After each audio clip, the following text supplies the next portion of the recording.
একাদশ শ্রেণীর 2020-21 শিক্ষাবর্ষের ইতিহাসের ছাত্রছাত্রীরা, তোমাদেরকে আমার ওরিয়েন্টেশন ক্লাসে অভিবাদন।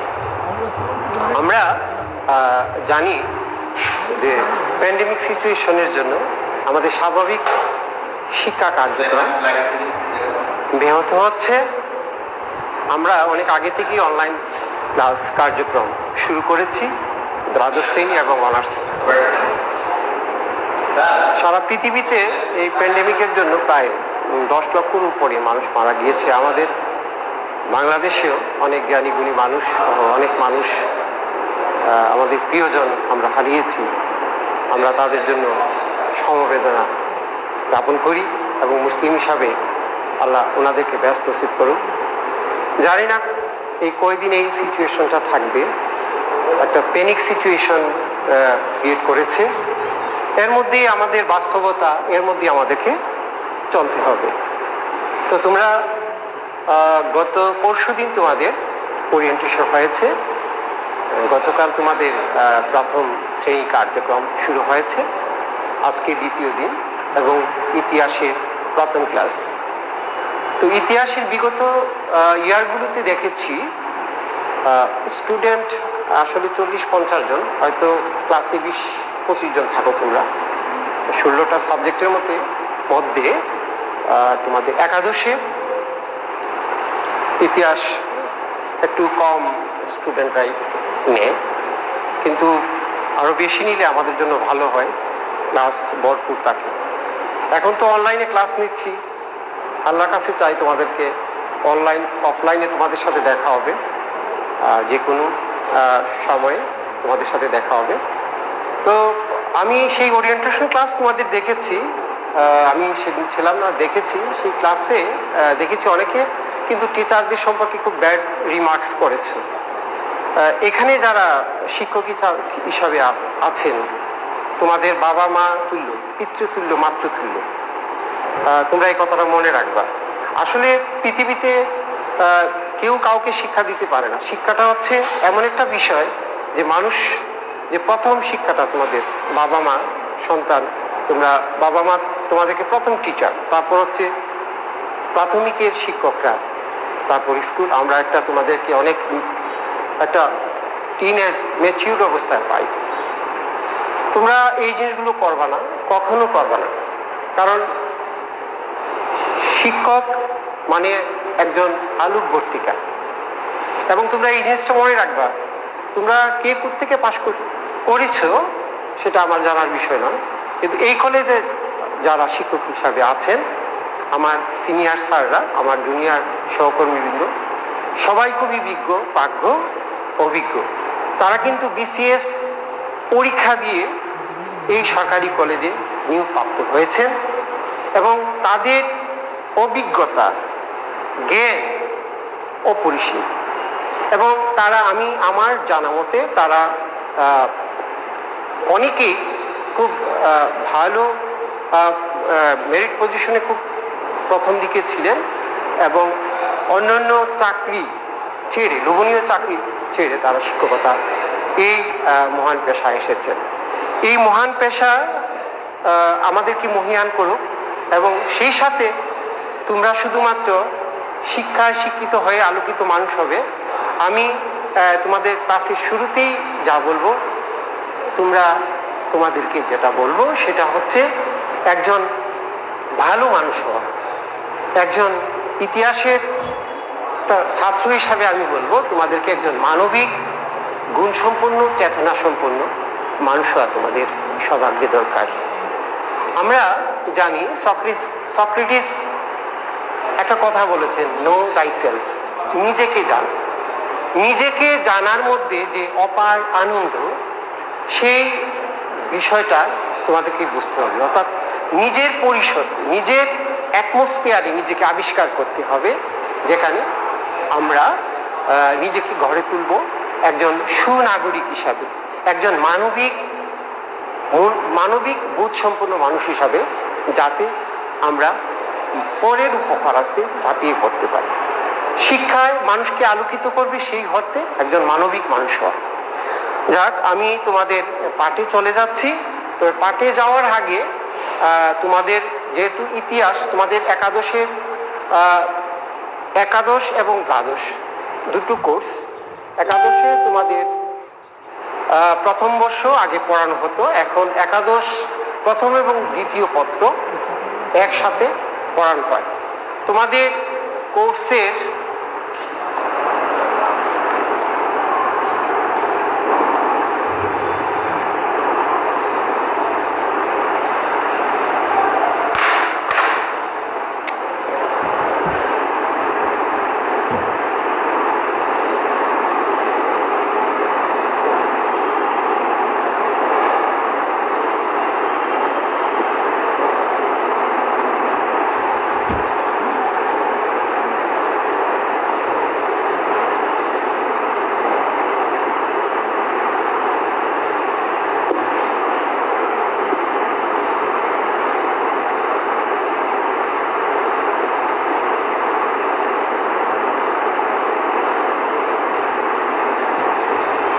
তোমাদের হচ্ছে যে বিষয়গুলো পড়ানো হবে, ইতিহাস প্রথম পত্র এবং ইতিহাস দ্বিতীয় পত্র। ইতিহাস প্রথম পত্রে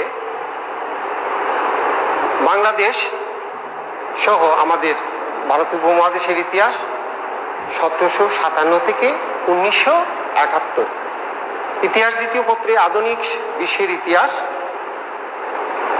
সেটা হচ্ছে ইউরোপের ইতিহাস, মূলত দ্বিতীয় বিশ্বযুদ্ধ পর্যন্ত। ইতিহাস প্রথম পত্রে তোমাদের অধ্যায় আছে 9টা,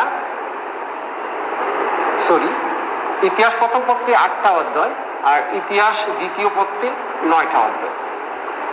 তো আমি পাঠ শুরু করার আগে তোমাদেরকে কিছু ধারণা দেব ইতিহাস কি। তার আগে তোমরা আমাকে বলো,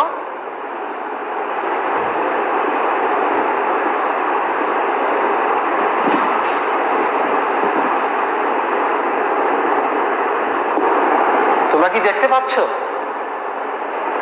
মিথ কি?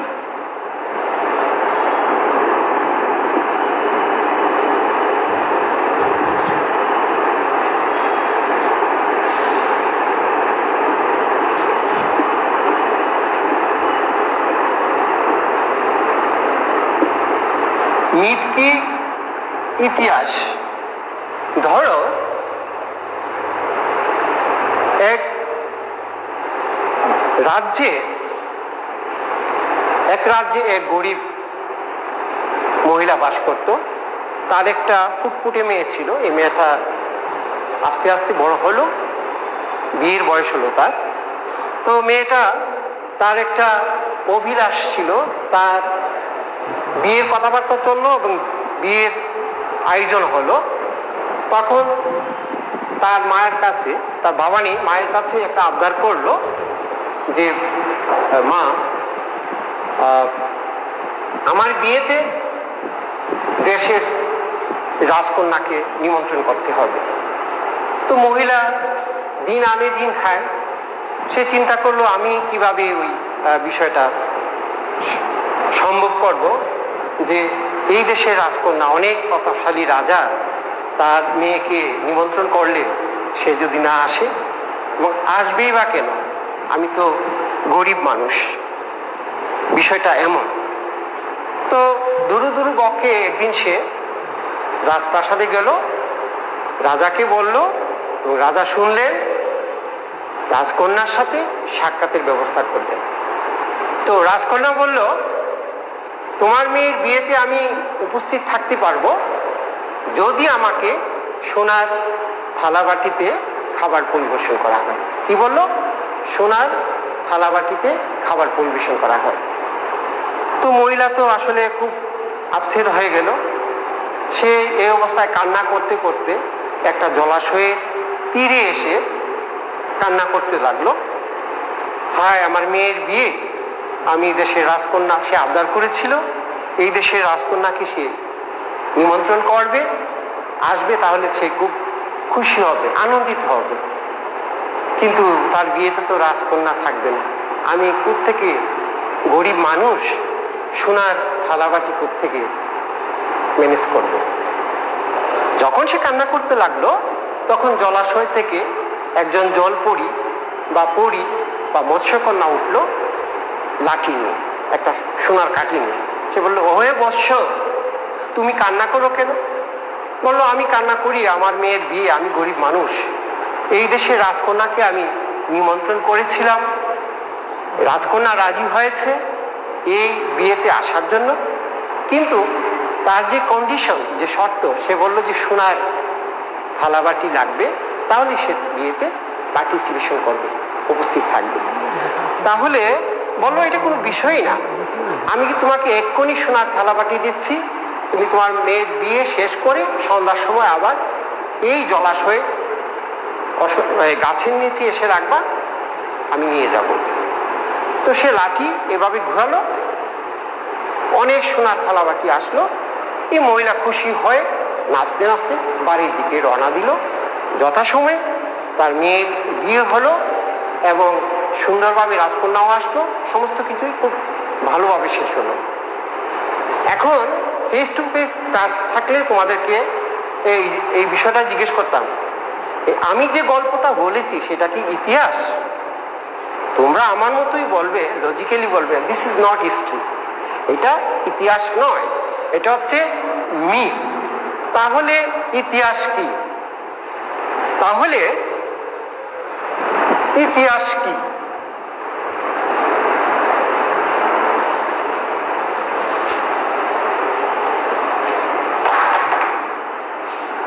হিস্ট্রি কি?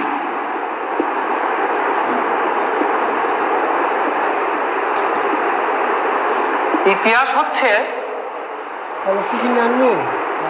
মানবের বা মানুষের অতীত কর্মকাণ্ডের মানবীয় বিবরণ। অতি মানবীয় নয়, দানবীয় নয়, মানবীয় বিবরণ, যেখানে পুঙ্খানুপুঙ্খ বিশ্লেষণ, বৈজ্ঞানিক ব্যাখ্যা বিশ্লেষণ, যুক্তিযুক্ততা, প্রাসঙ্গিকতা অর্থাৎ রিলেভেন্সি এবং সুন্দর উপস্থাপনা থাকে। অর্থাৎ তথ্যের মধ্যে কোনো গরমিল থাকবে না, অর্থাৎ ব্যাখ্যা বিশ্লেষণের মাধ্যমে তথ্যকে উপস্থাপন করতে হবে এবং সংশ্লেষণের মাধ্যমে তথ্যকে এমন জায়গায় নিতে হবে যাতে একটা সুন্দর কনক্লুশন থাকে। তাহলে ইতিহাস হচ্ছে মানবীয় বিবরণ, মানুষের অতীত কর্মকাণ্ডের মানবীয় বিবরণ। তাহলে মানুষের অতীত কর্মকাণ্ডের সব মানবীয় বিবরণ কি ইতিহাস? এখানে ইতিহাসের তারপরে কথা আসে ইতিহাসের জনককে। আমরা জানি ইতিহাসের জনক হচ্ছেন হেরোডোটাস।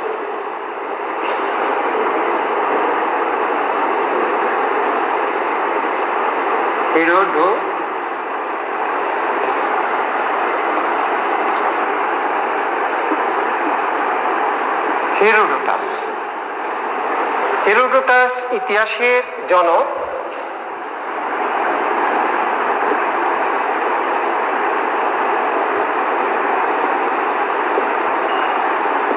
(484 থেকে 420 BC পর্যন্ত, বিফোর খ্রিস্ট। তো হেরোডোটাস হচ্ছে ইতিহাসের জনক। তো ইতিহাস কথাটা এসছে গ্রিক শব্দ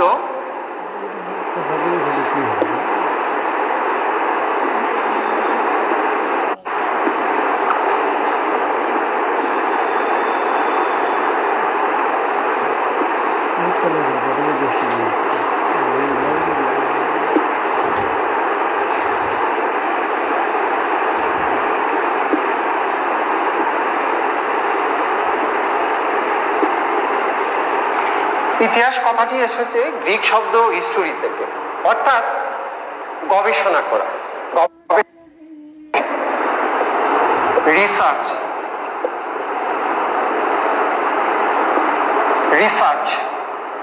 গবেষণা করা। কি গবেষণা করা?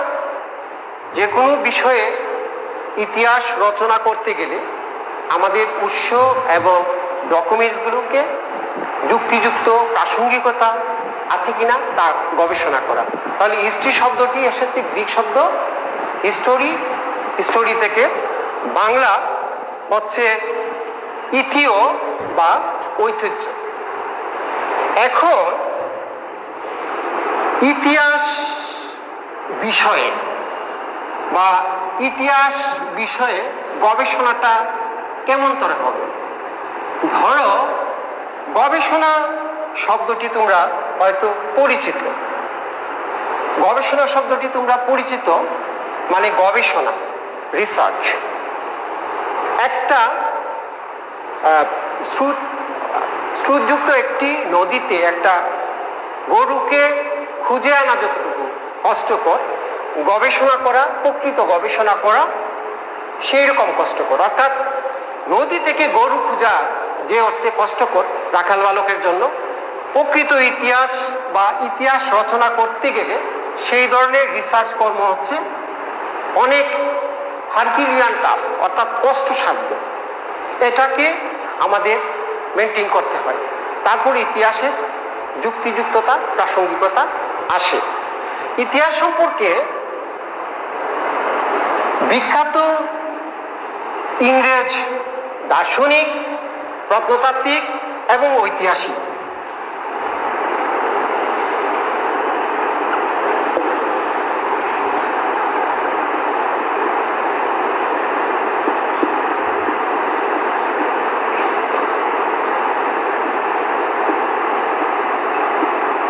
R.G. Collingwood, as a philosopher, historian and archaeologist, R.G. Collingwood উনি একটি মন্তব্য করেছেন। ওনার মন্তব্য হচ্ছে, সেটা হচ্ছে উনি বলেছেন ইতিহাস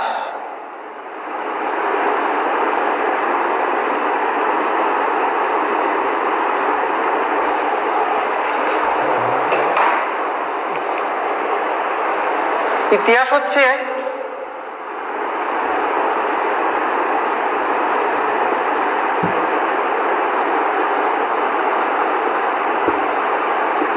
থিওলজি,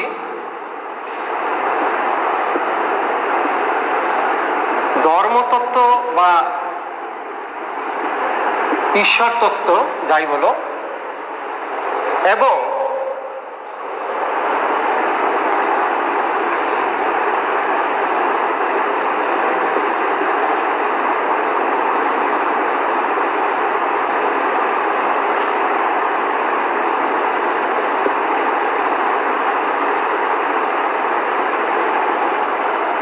ইতিহাস হচ্ছে থিওলজি মানে ধর্মতত্ত্ব বা ন্যাচারাল সায়েন্স, প্রাকৃতিক বিজ্ঞানের মতো। অর্থাৎ ইতিহাস হচ্ছে ধর্মতত্ত্ব বা ঈশ্বরতত্ত্ব এবং ন্যাচারাল সায়েন্সের মতো একটা চিন্তার একটা বিশেষ দিক।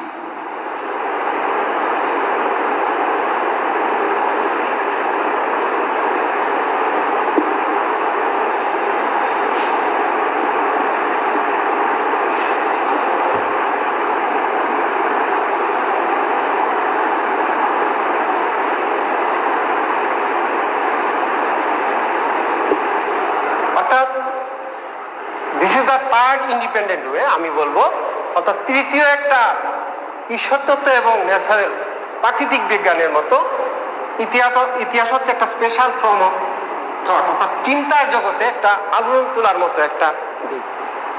তাহলে ইতিহাস তোমরা বুঝতে পারতেছো যে ইতিহাস এমন একটা গুরুত্বপূর্ণ বিষয় যা আমাদেরকে জানতে হবে, পড়তে হবে, এবং ইতিহাস ছাড়া কেউ সামনে এগোতে পারবে না। ইতিহাসের উৎস হিসাবে ইতিহাসকে 3 ভাগে ভাগ করা যায়।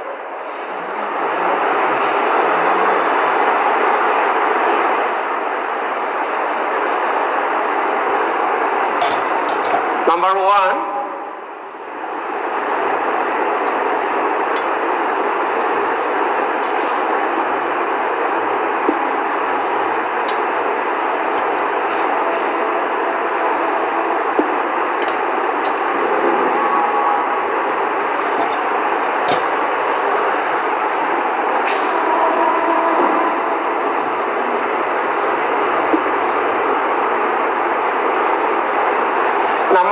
হচ্ছে pre historical period. Pre historical period মানে প্রাক ঐতিহাসিক যুগ। এখন এই প্রাগ ঐতিহাসিক যুগ কখন? প্রাগ ঐতিহাসিক যুগ সেটা আমার কথা নয়, অ্যানথ্রোপোলজিস্ট এবং আর্কোলজিস্টদের যে কনসেপ্ট, সেই কনসেপ্ট থেকে আমরা জানি যে 2.5 মিলিয়ন অর্থাৎ 25 লক্ষ বছর আগে জীবনের উৎপত্তি যখন, তখন থেকে অর্থাৎ তার থেকে 2.4 মিলিয়ন অর্থাৎ এই সময়ের মধ্যে প্রি হিস্টোরিক্যাল পিরিয়ড। এ সময় কোনো লিখিত কোনো উপাদান পাওয়া যায় না, লিখিত কোনো উপাদান আমরা পাই না। সেখানে পাই জীবাশ্ম, ফসিল, হাড়গোড় প্রভৃতি। এটা হচ্ছে প্রি হিস্টোরিক্যাল পিরিয়ড। নাম্বার 2 হচ্ছে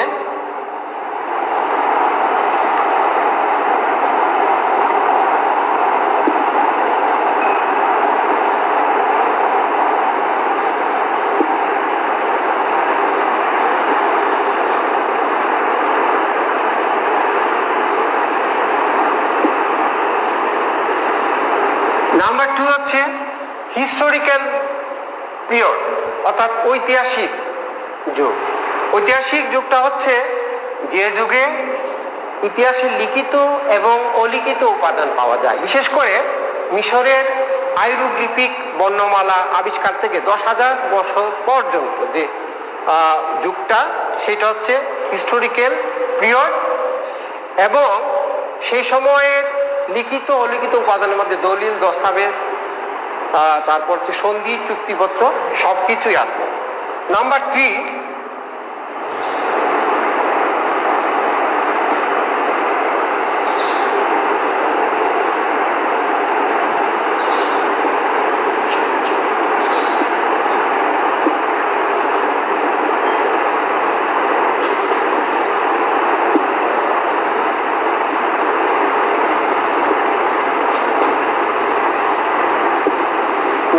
হচ্ছে প্রোটো হিস্টোরিক্যাল পিরিয়ড অর্থাৎ সুপ্ত ঐতিহাসিক যুগ। প্রাগ ঐতিহাসিক যুগ, ঐতিহাসিক যুগ, প্রোটো হিস্টোরিক্যাল পিরিয়ড। তোমরা আবার বলতে পারো স্যার ওইটা আবার কি? উৎস বিচারে আমরা যে প্রোটো হিস্টোরিক্যাল পিরিয়ডটা পাই সেটা হচ্ছে যে কিছু কিছু বিষয়, কিছু হিস্টোরিক্যাল পিরিয়ডের মধ্যে মেসোপটেমিয়, অ্যাজটেক, ইজিপ্ট, অনেক সিভিলাইজেশন, অনেক সভ্যতা বিস্তৃত হয়। আর প্রোটো হিস্টোরিক্যাল পিরিয়ডে আমরা যা দেখি সেটা হচ্ছে হাইরোগ্লিফিক, মিশরের হাইরোগ্লিফিক যে বর্ণমালা, সেটা হচ্ছে তোমার 1822 সালে যখন এটা ডিসাইফার অর্থাৎ উদ্ধার হয়, মানে বর্ণমালার অক্ষরগুলো যখন পণ্ডিতরা বুঝতে পারেন যে এই সিভিলাইজেশনটা কেমন, তখন সেটা সুপ্ত বা প্রোটো হিস্টোরিক্যাল পিরিয়ড থাকে না। তবে আমাদের যে ইন্ডাস ভ্যালি সিভিলাইজেশন অর্থাৎ সিন্ধু সভ্যতা, আমাদের মহেঞ্জোদারো এবং হরপ্পাতে যে সভ্যতা ইন্ডাস ভ্যালি সিভিলাইজেশন, সেই সভ্যতায় কিছু কিছু সিলমোহর, কিছু কিছু সিলমোহর এখনো পণ্ডিতরা বললেন যে কান্ট ডিসাইফার।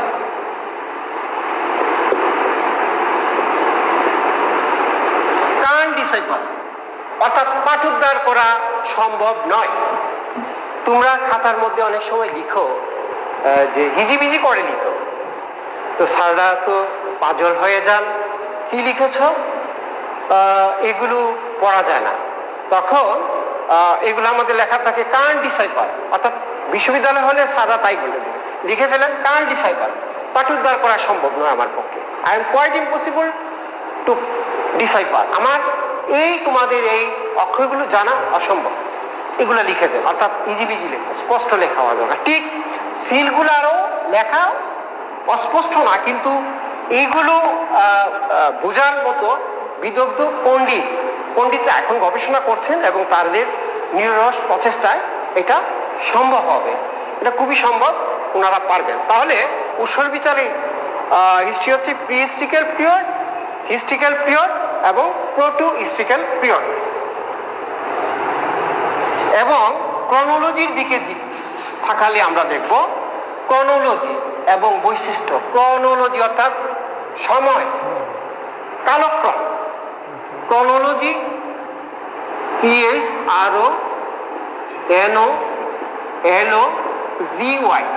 ক্রনোলজি বা কালক্রম অনুসারে আমাকে একটু কি করতে হবে, ক্রনোলজি অনুসারে ইতিহাসকে 4 ভাগে ভাগ করা যায়। নাম্বার 1 হচ্ছে অ্যানসিয়েন্ট পিরিয়ড। অ্যানসিয়েন্ট পিরিয়ড হচ্ছে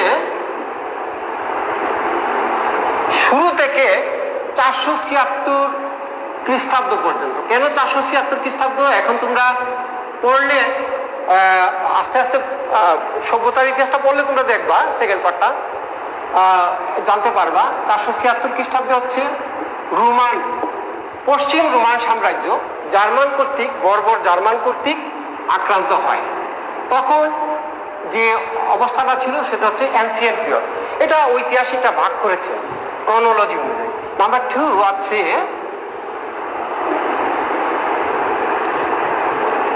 মিডিয়াভেল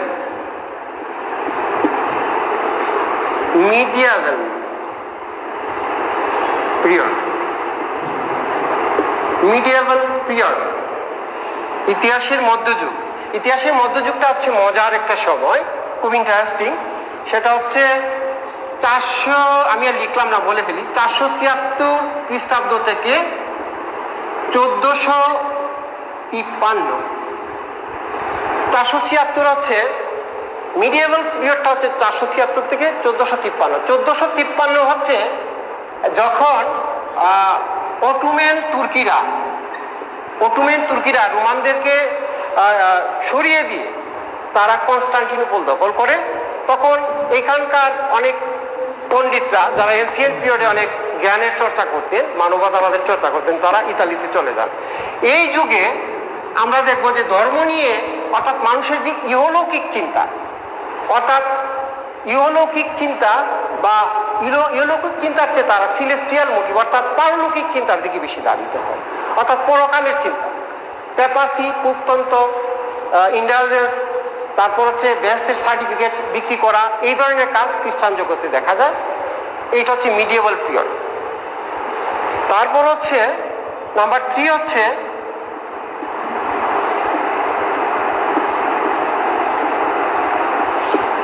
মডার্ন পিরিয়ড। আর লিখলাম না, মডার্ন পিরিয়ডটা হচ্ছে 1453 থেকে 1945। 1453 থেকে 1945 অর্থাৎ দ্বিতীয় বিশ্বযুদ্ধ পর্যন্ত। এই সময়ের মধ্যে ওই যে পণ্ডিতরা ইতালিতে গেলেন, তারা মানবতাবাদ প্রচার করলেন, নেশা বিকাশ লাভ করলো। কম্পাস আগেই আবিষ্কার হয়েছিল। তারপর হচ্ছে মানুষের ভৌগোলিক জ্ঞান, জিওগ্রাফিক্যালি অনেক নলেজ অর্জন করলো, মানে মহাদেশ আবিষ্কার হলো, এবং সামন্ততন্ত্র থেকে তোমার ইন্ডাস্ট্রিয়ালাইজেশনের দিকে, শিল্পায়নের দিকে ধাবিত হলো। এবং এই সময় যেগুলো হয় সেটা হচ্ছে শিল্প বিপ্লব, ইন্ডাস্ট্রিয়াল রেভলিউশন, ফ্রান্স রেভলিউশন, রুশ বিপ্লব, এবং সর্বোপরি প্রথম এবং দ্বিতীয় বিশ্বযুদ্ধের 2টি বিয়োগান্তক ঘটনা। এগুলো হচ্ছে। আরেকটা আছে, সেটা হচ্ছে নাম্বার 4। নাম্বার 4 হচ্ছে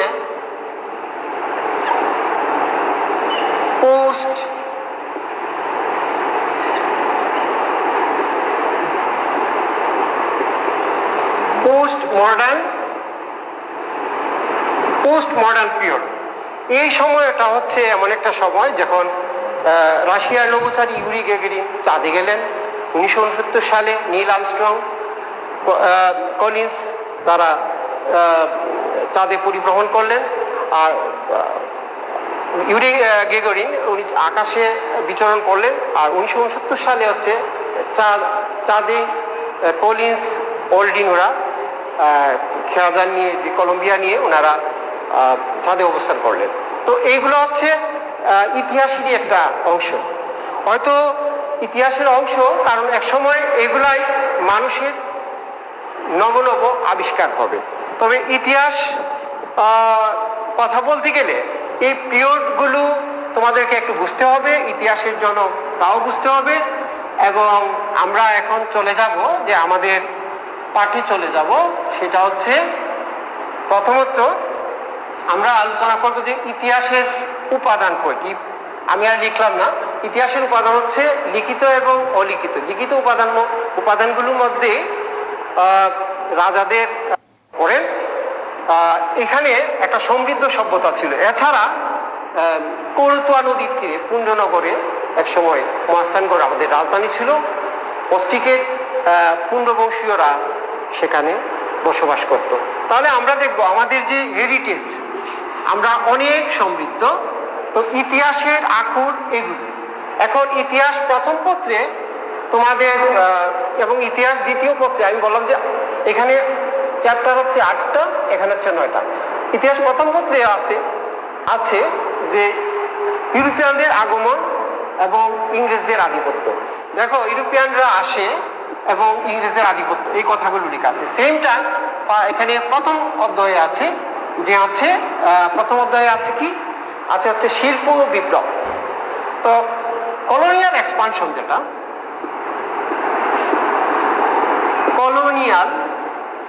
কলোনিয়াল এক্সপানশন,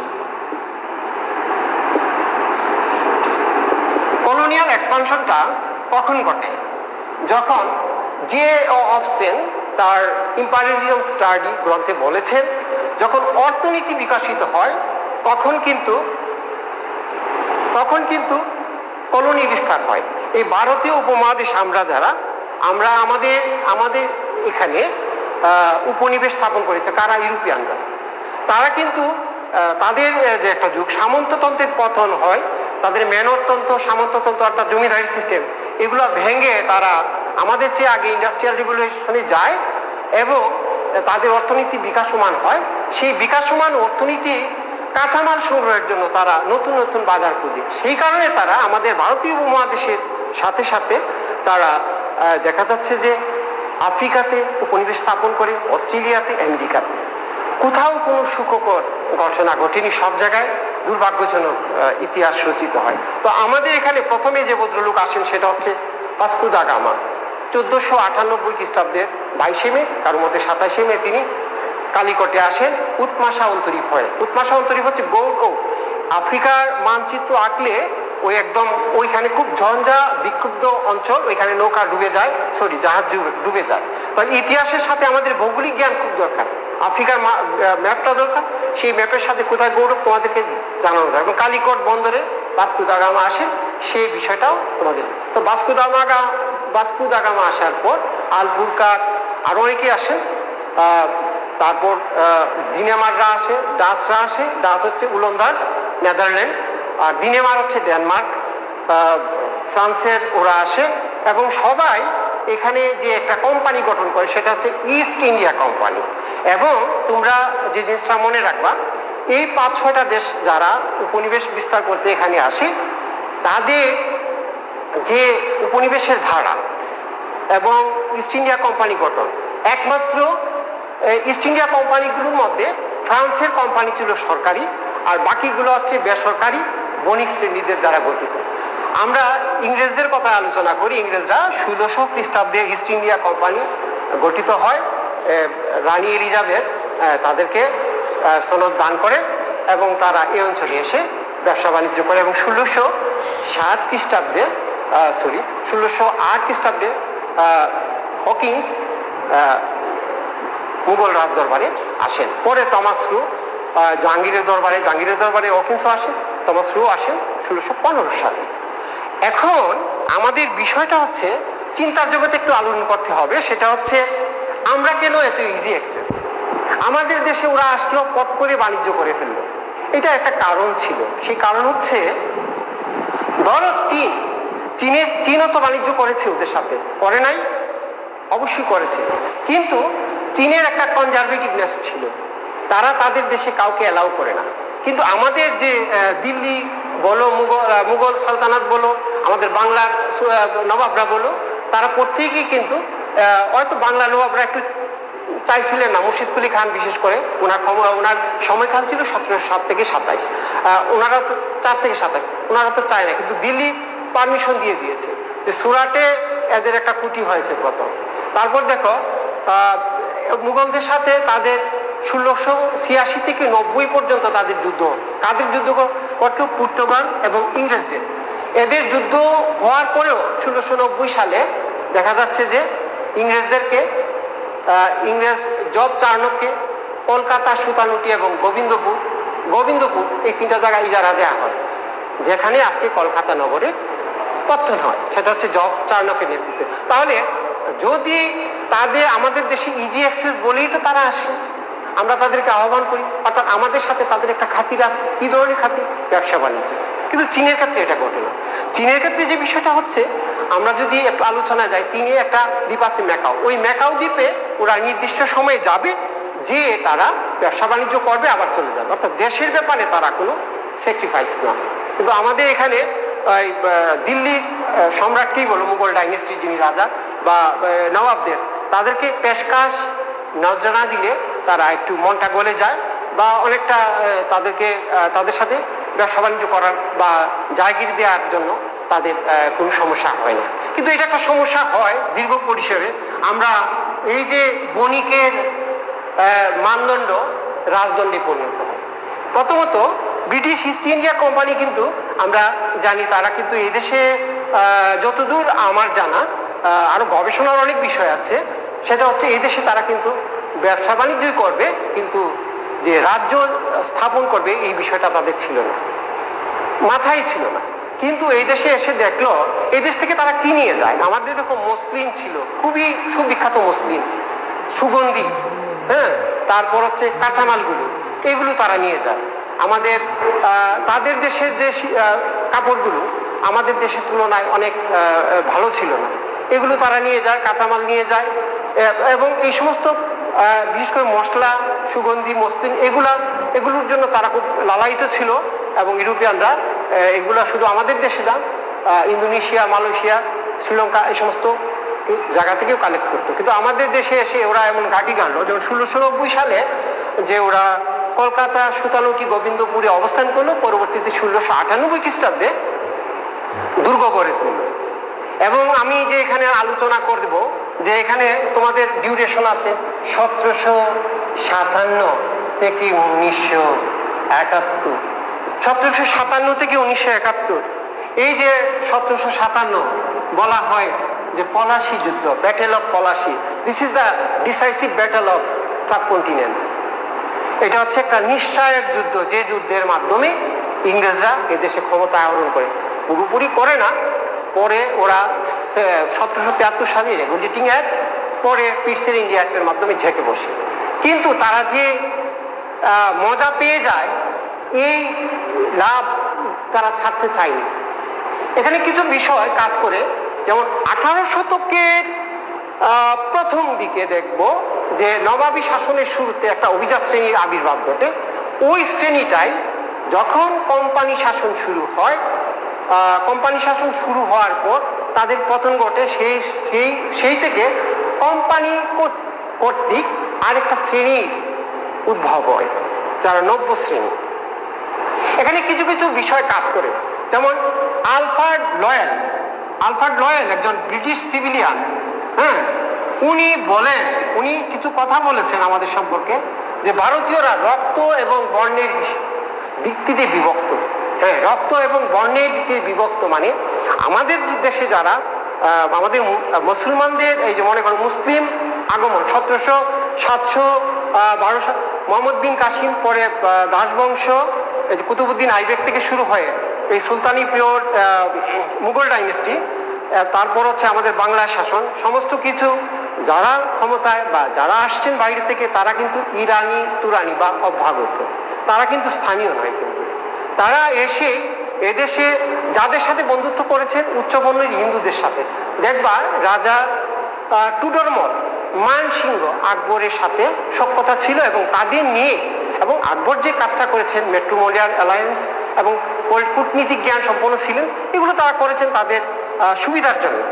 কিন্তু এই দেশে যারা ওই যে আমরা মুসলিম বলি, অভ্যাগতদের সাথে সাধারণ মুসলিমদের সাথে পার্থক্য ছিল। যেটা হচ্ছে কলোনিয়া। আমরা যদি আরো ক্লাস সামনে যাই সেটা তোমরা বুঝতে পারবা যে আমরা কিন্তু যারা এখানে মুসলমান তারা হচ্ছে কনভার্টেড মুসলিম, ধর্মান্তরিত। এই যে মনে করো নিম্ন শ্রেণী, আন্ডার প্রিভিলেজ ক্লাস, মুচি, জেলে, নাপিত, কামার কুমো, এই সমস্ত লোকজন মুসলমান হয়েছে। হ্যাঁ, তো এই সমস্ত লোকজন তাই তারা তো আর ফার্সি ভাষায় কথা বলতে পারে না।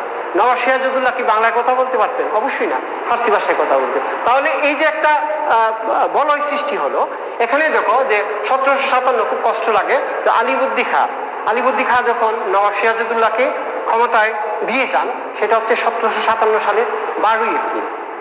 মাত্র 14 মাস বেচারা ছিল ক্ষমতায়, কিছুই করতে পারে নাই। কারণ তার আগে, অর্থাৎ আলিবর্দী বা যারা নবাব হয়েছেন তারা নিজেদের মধ্যে আন্ডারস্ট্যান্ডিং বা প্রাসার ষড়যন্ত্র, কিন্তু সিরাজউদ্দৌলাকে উৎখাত করার জন্য সব দুষ্টগুলো এক হয়ে গেল। মির্জাফর সহ রায়দুল্লভ, জগৎ শেখ, ওরা ইংরেজদের সাথে মিলে সিরাজউদ্দৌলাকে এই পলাশী যুদ্ধ, এত সৈনিক সহ এই পলাশী যুদ্ধে নবাব সিরাজউদ্দৌলা এদের মির্জাফরির কারণে তিনি তার মাত্র 5 ঘন্টার যুদ্ধে তিনি 23 জন তিনি পরাজিত হন। রাস্তায় তার ডেড বডি পড়ে থাকে। তার ফ্যামিলি, মানে একটা বিয়োগান্তক ঘটনা আমাদের ইতিহাসের জন্য। কেন হয়? এখন যারা সিরাজউদ্দৌলাকে সরানোর জন্য কনস্পাইরেসি করেছে তারাই কিন্তু আবার সরে। বাবাদর্শের একজন বাবাদর্শী দার্শনিক, উনি বলেছেন ইতিহাসের শিক্ষা এমন একটা শিক্ষা যে কেউ ইতিহাস থেকে শিক্ষা লাভ করে না। এই মীর কাসিমরা কিন্তু নবাব সিরাজউদ্দৌলাকে সরানোর জন্য ছিলেন, কিন্তু একটা সময় যখন পুতুল সরকার বসালো নবাব সিরাজউদ্দৌলার পর মির্জাফরকে, তার ছেলেকে, পরে মীর কাসিমকে ক্ষমতা দেবে। মীর কাসিম তখন বুঝতে পারলেন যে ইংরেজরা আসলে তো এই দেশটা কুক্ষিগত করে ফেলেছে, তখন করার কিছু ছিল না। এবং 1764 সালে বক্সারের যুদ্ধে, যেটা হচ্ছে শেষ ডিসাইসিভ ব্যাটেল অফ সাবকন্টিনেন্ট, একদম আমাদের নবাবী শাসন বলতে কি আমাদের শাসন ক্ষমতা একদম চলে যায়, ইংরেজরা ডাইরেক্ট নিয়ে যায়। আর ইংরেজরা যে এই অপকর্মগুলো করে সেটা কিন্তু ব্রিটিশ পার্লামেন্ট জানতো না। জানলেও কিন্তু একটা চিঠি যেতে ভারতবর্ষ থেকে 6 মাস লাগতো, চিন্তা করো। এবং যারা এখানে রাজ্য বিস্তার করেছে তাদের ব্যক্তিগত লাভালাভের জন্য ব্রিটিশ পার্লামেন্টে বা ব্রিটিশে তাদেরকে নবাব হিসেবে উপাধি দেওয়া হতো, যারা অনেক টাকা পয়সার মালিক। আসলে ওই যে বিশাল টাকা পয়সার জন্য তারা বা ক্ষমতার জন্য তারা এটা করেছে। এবং তারা যে প্রকৃত জমিদার যারা ছিল তাদেরকে সরিয়ে দিয়েছে, এবং ইজারাদার, চুর বাটপার এদেরকে জমি লিজ দিয়েছে। যেমন হেস্টিংস 1772 সালে 5 সোনা বন্দোবস্ত করেন। কাদের সাথে করেন? ইজারাদার, এই আমেরিকার যুদ্ধপরক লোকজন, এদের সাথে। তারা কিন্তু ভূমির সাথে রিলেটেড ছিল না। তারা কিন্তু বাংলাটাকে তামা বানিয়ে দিয়েছে। আমরা একটা কথা শুনি, সেটা হচ্ছে 76-এর মন্বন্তর। এই যে 76-এর মন্বন্তরের বা দুর্ভিক্ষটা ঘটে এই হেস্টিংসের দুঃশাসন বা ব্রিটিশ কোম্পানি শাসনের কুফলের জন্য। এই জন্য হেস্টিংসকে ব্রিটিশ পার্লামেন্টের মুখোমুখি হতে হয়, তাকে ইমপিচমেন্ট করা হয়। আসলে ঘটনা হচ্ছে কি, দেখো সেম টাইম কিন্তু চীনে, আমি বললাম চীনে যেতে পারে নাই ওরা, আফ্রিকাতেও তাই করেছে। লেনিন, যিনি রুশ বিপ্লবের নায়ক, তিনি তার একটা গ্রন্থে তিনি বলেছেন যে অর্থনীতি চাঙ্গা করতে কাঁচামাল সংগ্রহের জন্য উপনিবেশ বিস্তার করে, সেটা আফ্রিকায় হোক, ভারতবর্ষে হোক, আমেরিকাতে তো তারা এই কলম্বাস আমেরিকা আবিষ্কার, তারপর হচ্ছে অনেক কিছু, তারপর আমেরিকাতে যারা ভূমিপুত্র ছিলেন অ্যাপাচি কুমানসি, তাদেরকে তো একদম মেরে কচু কাটা করে ফেলবে। তাহলে এইসব বিষয় আমরা যদি ইতিহাসটা আসলে টানলে টোটাল ইতিহাস আসে। এই যে তুমি মনে করো আমি যদি তোমাকে পড়াই, সেটা হচ্ছে কলোনিয়াল পিরিয়ডের প্রথম উপনিবেশিক শাসন, কোম্পানি শাসন, তাহলে আমার সেকেন্ড পার্টে আমরা যদি দেখি শিল্প বিপ্লব, ইন্ডাস্ট্রিয়াল রেভলিউশন, আর লিখলাম না। তো ইন্ডাস্ট্রিয়াল রেভলিউশনে কি দেখবো? ইন্ডাস্ট্রিয়াল রেভলিউশন অর্থাৎ ইউরোপে তখন সামন্ততান্ত্রিক সমাজ ব্যবস্থা ধুকে সরে যাচ্ছে, সেই সামন্ততান্ত্রিক সমাজ ব্যবস্থার উপরে একটা শিল্পায়ন ঘটে। প্রথম ক্ষুদ্র শিল্প, বড় শিল্প। তো এই শিল্পায়নের পরে বিশাল পুঁজি এবং কাঁচামালের জন্য উপনিবেশ দরকার। তাহলে এই ঘটনা একটার সাথে ইতিহাস আর একটা কোরিলেটেড, এবং ইতিহাস সাথে এত ইন্টারেস্টিং, অনেক ইন্টারেস্টিং, খুবই মজাদার সাবজেক্ট, এবং পড়তে হবে তোমাদেরকে। আমি যে বিষয়টা তোমাদেরকে বলবো তোমরা ওই যে বইয়ের নাম চেয়েছো, আসলে বই আমরা সেরকমভাবে প্রেসক্রাইব করি না বই আসলে। তো তারপরেও তোমাদেরকে দুটো বইয়ের কথা বলবো। সেটা হচ্ছে, একটা হচ্ছে সৈয়দ ইতিহাস প্রথম পত্রে সৈয়দ মোহাম্মদ আবদুল্লাহ আল মামুন চৌধুরী অক্ষরপত্রের একটা বই। আবার লিখো ডক্টর সৈয়দ মোহাম্মদ আবদুল্লাহ আল মামুন চৌধুরী অক্ষরপত্র। আর সেকেন্ড পেপারে আছে অধ্যাপক ডক্টর মমতাজ উদ্দিন পাটোয়ারি, অধ্যাপক জে এম বেলাল হোসেন সরকার, মোহাম্মদ রমজান আলী আকন্দ। দ্বিতীয় পত্রটা হচ্ছে অধ্যাপক doctor Momtaz Uddin Patwari, J M Belal Hossain Sarkar, Mohammad Ramzan Ali Akand. আসলে বইয়ের কথা বলি না কেন, বইটা তোমরা গাইড বই অবশ্যই কিনবা না, মেইন বই কিনবা এবং পুরো পড়বা, কাঠ পেন্সিল রাখবা, দাগাবাল, মানে দাগাবাল বলতে ইম্পর্টেন্ট বিষয়গুলো। এবং এই যে বইগুলো হচ্ছে সেকেন্ডারি এলিমেন্টস, অর্থাৎ প্রাইমারি সোর্স হচ্ছে শিলালিপি, ইনস্ক্রিপশন। তো বইগুলো যে লেখা হয়েছে প্রাইমারি সোর্স, অর্থাৎ প্রাথমিক উৎস থেকে ধার করে নিয়ে এগুলো লেখা হয়েছে, আর বাকিগুলো তো কপি করা। এই জন্য বই আমরা বলতে পারি না। ইতিহাস হচ্ছে যে মৌলিক বিষয়গুলো আমাদেরকে, ইনস্ক্রিপশন, ব্রিটিশ প্রসিডিংস, ব্রিটিশ আমলে, সে ধরো আজকে ব্রাহ্মণবাড়িয়ার ইতিহাস আমরা যদি রচনা করতে চাই, এখানে স্থানীয় মুরব্বী হয়তো অনেকে নাই, কিন্তু আমরা যদি ব্রিটিশ পিরিয়ডের এই যে জেলা কালেক্টরেটে যে মহাফেজখানা আছে সেখানে অনেক ডকুমেন্টস আছে, ঠিক ন্যাশনাল আর্কাইভস অফ বাংলাদেশ শ্যামলীতে অবস্থিত এখানে আছে। আর আমাদের যারা টিচার ছিলেন বিশ্ববিদ্যালয়ে তারা ম্যাক্সিমামই লন্ডন থেকে ডিগ্রি করেছেন, এবং লন্ডনের ডিগ্রি এবং লন্ডনের নৌবাহিনী সেটা হচ্ছে পৃথিবী সেরা। তারা এখানে ইন্ডিয়া অফিস ছিল। এই আমরা যারা ইতিহাস, ইন্ডিয়া অফিস হচ্ছে এখানে ইন্ডিয়া অফিসে যারা আমরা ইতিহাস, রাষ্ট্রবিজ্ঞান এই সমস্ত সাবজেক্টের প্রচুর ডকুমেন্টস আছে। তখন তো আইএলস লাগতো না। যারা 70 দশকে পিএইচডি করেছেন তারা অনেক পণ্ডিত লোক ছিলেন। এই স্যারদের আমরা অনেক হারিয়েছি। এই স্যাররা কিন্তু ইন্ডিয়া অফিসে যে জেরক্স করার, ফটোকপি করার সুযোগ ছিল না, কাঠ পেন্সিলে লিখতেন। তারা কি কষ্ট করেছেন আমাকে বলেছেন আমার সুপারভাইজার ডক্টর শিরিন আক্তার, আল্লাহ ওনাকে ব্যস্ত নসিব করুক। ডক্টর বিআর খান স্যার, ঢাকা ইউনিভার্সিটির অনেক স্যার আছেন, মমতাজুদ্দিন, সিরাজুল ইসলাম চৌধুরী, সিরাজুল ইসলাম স্যার, তো অনেক স্যাররা আছে, মুনতাসির মামুন স্যার। তো এই সমস্ত স্যাররা কিন্তু ম্যাক্সিমামই লন্ডন থেকে ডিগ্রি করা, এবং তারা ইন্ডিয়া অফিসে কাজ করেছেন, এবং কলোনিয়াল প্রেক্ষাপটটা তারা খুঁটিয়ে অনেক কষ্ট করে কিন্তু কালেকশন করেছে। তারপর অনেকগুলো বই তারা লিখেছে, এগুলা থেকে সেকেন্ডারি। তো এগুলো বুঝতে হবে আমাদের। এবং টোটাল বিষয় হচ্ছে আমাদের যে ইতিহাসটা সেটা হচ্ছে, আমি বলি যে একটা ক্লাস স্ট্রাগল, শ্রেণী সংগ্রাম, একটা মানে অ্যাকশন, রিয়াকশন, ইন্টারেকশন। তো টোটালি আজকে এই পর্যন্ত। আর তোমাদের যদি কোনো প্রশ্ন থাকে আমি দেখব। আর হচ্ছে তোমাদের সাথে অফলাইনে দেখা হোক সেটাই চাই। আসলে অনলাইনে ক্লাস নেওয়া একটু সীমাবদ্ধতা আছে, অনেক কিছু স্পন্টেনিয়াসলি কি করা যায় না। তোমাদের থাকলে যে উচ্ছ্বাস এবং আনন্দময় থাকতো সেটা হয় না। দোয়া করি যাতে তোমরা ভালো থাকো, বাড়িতে থাকবা, সুস্থ থাকবা, এবং বাবা মার দিকে খেয়াল রাখবা। এবং অবশ্যই কোনো টিচারকে কখনো ব্যাড রিমার্কস করবা না, একদম বদলা লেগে যাবে। এবং তোমাকে এই শিক্ষা আমরা দিই নাই, তোমরা পাশ করছো বিভিন্ন স্কুল থেকে, আমি সেটা বলতে চাই না। এখানে যারা শিক্ষক হিসাবে আছেন অনেক বিজ্ঞ পাজ্ঞ, অনেক জ্ঞানী গুণী টিচাররা অনেক কিছু ছেড়ে তারা শিক্ষকতাকে আসছেন, আমি তাদেরকে সেলিউট জানাই। এবং তোমরা ক্লাস করলে তাদের সাথে উপকৃত হবে, এবং আগামী 2 বছর আমাদের স্যারদের সাথে থাকবে, আমাদের সাথে থাকবে। ভালো থাকো, সুস্থ থাকো, আল্লাহ হাফেজ।